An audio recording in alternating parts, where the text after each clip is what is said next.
CM ಪತ್ನಿ ಪಾರ್ವತಿ ಅವರಿಗೆ ಇಡಿ notice ಅನ್ನು ಸರ್ವ್ ಮಾಡಿದೆ. ಮೂಡ 14 ಸೈಟ್ ಸಂಬಂಧ ಇಡಿ ನೋಟಿಸ್ ಅನ್ನು ಕೊಟ್ಟಿರುವಂತಹದ್ದು. ಹೌದು, ನೋಟಿಸ್ ಬಂದಿದೆ ಅಂತ ಹೇಳಿ ಸಿಎಂ ಸಿದ್ದರಾಮಯ್ಯನವರು ಕೂಡ ಹೇಳಿದ್ದಾರೆ. ಪತ್ನಿಗೆ ನೋಟಿಸ್ ಬಗ್ಗೆ ಪಬ್ಲಿಕ್ ಟಿವಿಗೆ ಸಿಎಂ ಫಸ್ಟ್ ರಿಯಾಕ್ಷನ್ ಅನ್ನು ಕೊಟ್ಟಿದ್ದಾರೆ. ಈ ಮೂಲಕ ಮೂಡ ಹಗರಣದಲ್ಲಿ ಸಿಎಂ ಸಿದ್ದರಾಮಯ್ಯನವರಿಗೆ ಶಾಕ್ ಮೇಲೆ ಶಾಕ್.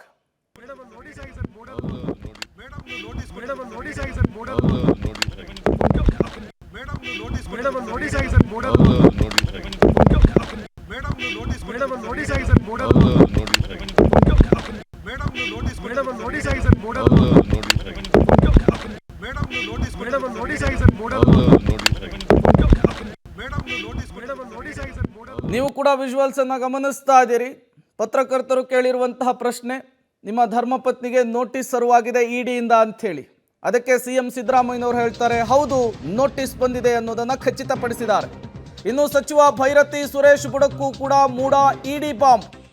ನಗರಾಭಿವೃದ್ಧಿ ಸಚಿವ ಭೈರತಿ ಸುರೇಶ್ಗೆ ಇಡಿ ನೋಟಿಸ್ ಅನ್ನು ಸರ್ವ್ ಮಾಡಿದೆ. ಇಡಿ ನೋಟಿಸ್ ಅನ್ನು ಕೊಟ್ಟಿದೆ ಅಂತ ಹೇಳಿ ಖಚಿತಪಡಿಸಿದ್ದಾರೆ ಸಚಿವರು.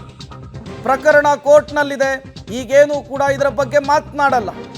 ಪಬ್ಲಿಕ್ ಟಿವಿಗೆ ಸಚಿವ ಭೈರತಿ ಸುರೇಶ್ ಇಡಿ ನೋಟಿಸ್ ವಿಚಾರಕ್ಕೆ ಸಂಬಂಧಪಟ್ಟಂತೆ ಪ್ರತಿಕ್ರಿಯೆ ಕೊಟ್ಟಿದ್ದಾರೆ. ಮೂಡ ಫೈಲ್ ಅನ್ನು ಹೊತ್ತೊಯ್ದಂತಹ ಆರೋಪವೂ ಕೂಡ ಸಚಿವರ ಮೇಲಿದೆ. ಸಚಿವ ಭೈರತಿ ಸುರೇಶ್ ಬುಡಕ್ಕೂ ಕೂಡ ಇಡಿ ಬಾಂಬ್ ಅನ್ನು ಹಾಕಿದೆ. ನೋಟಿಸ್ ಬಂದಿದೆ, ಕೋರ್ಟ್ಗೆ ಹೋಗಿದೆ. ಕೋರ್ಟ್ಗೆ ಹೋಗಿದೆ, ನೋಡೋಣ ವಿಲ್ಸಿ. ಏನು ಹೇಳಲ್ಲ ಈಗ, ನೋಡೋಣ ವಿಲ್ಸಿ. ನೋಟಿಸ್ ಬಂದಿದೆ, ಕೋರ್ಟ್ಗೆ ಹೋಗಿದೆ. ಕೋರ್ಟ್ಗೆ ಹೋಗಿದೆ, ನೋಡೋಣ ವಿಲ್ಸಿ. ಏನು ಹೇಳಲ್ಲ ಈಗ, ನೋಡೋಣ ವಿಲ್ಸಿ. ನೋಟಿಸ್ ಬಂದಿದೆ, ಕೋರ್ಟ್ಗೆ ಹೋಗಿದೆ. ಇದು ಸಚಿವರ ಪ್ರತಿಕ್ರಿಯೆ. ಕೇಸ್ ಕೋರ್ಟ್ನಲ್ಲಿದೆ, ನೋಡೋಣ, ಇದ್ರ ಬಗ್ಗೆ ನಾನೇನು ಪ್ರತಿಕ್ರಿಯೆ ಕೊಡಲ್ಲ ಅಂತ ಹೇಳಿದ್ದಾರೆ. ನೋಟಿಸ್ ಬಂದಿರೋದು ಹೌದು, ನಿಜ ಅಂತ ಕೂಡ ಒಪ್ಕೊಂಡಿರುವಂಥದ್ದು. ಸಿಎಂ ಧರ್ಮಪತ್ನಿ ಮತ್ತು ಸಚಿವ ಭೈರತಿ ಸುರೇಶ್ ಅವರಿಗೆ ಈಗ ಇಡಿಯಿಂದ ನೋಟಿಸ್ ಸರ್ವ್ ಆಗಿದೆ. 14 ಸೈಟುಗಳ ವಿಚಾರಕ್ಕೆ ಸಂಬಂಧಪಟ್ಟಂತೆ ಇಡಿ ಇನ್ವೆಸ್ಟಿಗೇಷನ್ಗೆ ಸ್ಟೇ ತರೋದಕ್ಕೆ ಈಗ ವಕೀಲರ ಮೂಲಕ ಹೈಕೋರ್ಟ್ನಲ್ಲಿ ಮನವಿಯನ್ನು ಕೂಡ ಮಾಡಿಕೊಳ್ಳಲಾಗಿದೆ. ಹಾಗಾಗಿ ಮುಂದಿನ ಬೆಳವಣಿಗೆಗಳೇನು ಅನ್ನೋದು ಕುತೂಹಲ. ಮತ್ತಷ್ಟು ಡೀಟೇಲ್ಸ್ ಅನ್ನು ಕೊಡೋದಕ್ಕೆ ನಮ್ಮಿಬ್ಬರು ಪ್ರತಿನಿಧಿಗಳು ನೇರ ಸಂಪರ್ಕದಲ್ಲಿ ಜಾಯಿನ್ ಆಗಿದ್ದಾರೆ, ರವೀಶ್ ಮತ್ತು ಮುರಳಿ. ನಾನು ಮೊದಲು ರವೀಶ್ ಅವ್ರನ್ನ ಮಾತನಾಡಿಸ್ತಾ ಹೋಗ್ತೀನಿ. ರವೀಶ್, ಇಡಿ ಇನ್ವೆಸ್ಟಿಗೇಷನ್ ಸುತ್ತಿ ಬಳಸಿ ಈಗ ಸಿದ್ದರಾಮಯ್ಯನವರ ಬುಡಕ್ಕೆ ಬಂದಿರುವಂಥದ್ದು. ಒಂದು ಕಡೆ ಸಚಿವರಿಗೆ ಮತ್ತೊಂದು ಕಡೆ ಸಿಎಂ ಪತ್ನಿಗೆ ನೋಟಿಸ್ ಅನ್ನ ಇಡಿ ಸರ್ವ್ ಮಾಡಿರುವಂಥದ್ದು. ಒಂದು ವೇಳೆ ಕೋರ್ಟ್ನಿಂದ ಸ್ಟೇ ಸಿಗಲಿಲ್ಲ ಅಂದ್ರೆ ಅಸಲಿ ಸಂಕಷ್ಟ ಸ್ಟಾರ್ಟ್ ಆಗುತ್ತಾ ಸಿಎಂ ಸಿದ್ದರಾಮಯ್ಯನವರಿಗೆ ಅಂತ ಹೇಳಿ ಈ ಪ್ರಕರಣದಲ್ಲಿ? ರವೀಶ್, ಖಂಡಿತವಾಗಿ ಕೂಡ ಮೂಡ ಪ್ರಕರಣದಲ್ಲಿ ಎಲ್ಲ ಆರೋಪಿಗಳನ್ನು ವಿಚಾರಣೆ ಮಾಡಿದ್ರು. ಆದರೆ A1 A2 ವಿಚಾರಣೆ ಆಗಿರಲಿಲ್ಲ.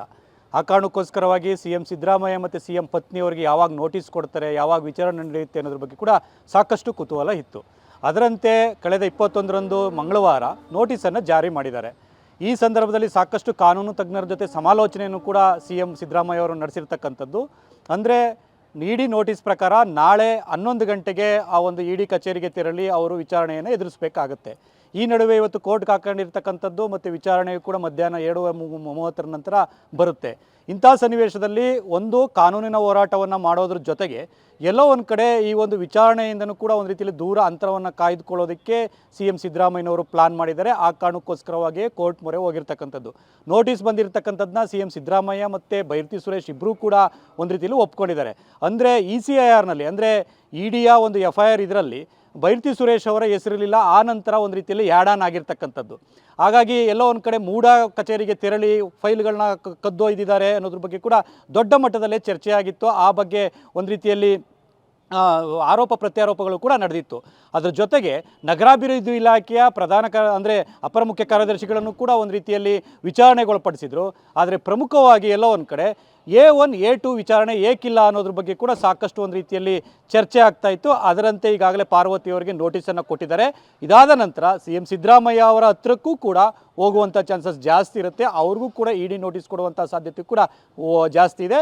ಒಟ್ಟಾರೆಯಾಗಿ CM ಸಿದ್ದರಾಮಯ್ಯ ಅವರು ಇಷ್ಟು ದಿನಗಳ ಕಾಲ ನಿರಾಳವಾಗಿ ಏನಿದ್ರು ಅದಕ್ಕೆ ಒಂದು ರೀತಿಯಲ್ಲಿ ಶಾಕ್ ಅಂತಲೇ ಹೇಳ್ಬೋದಾಗಿದೆ.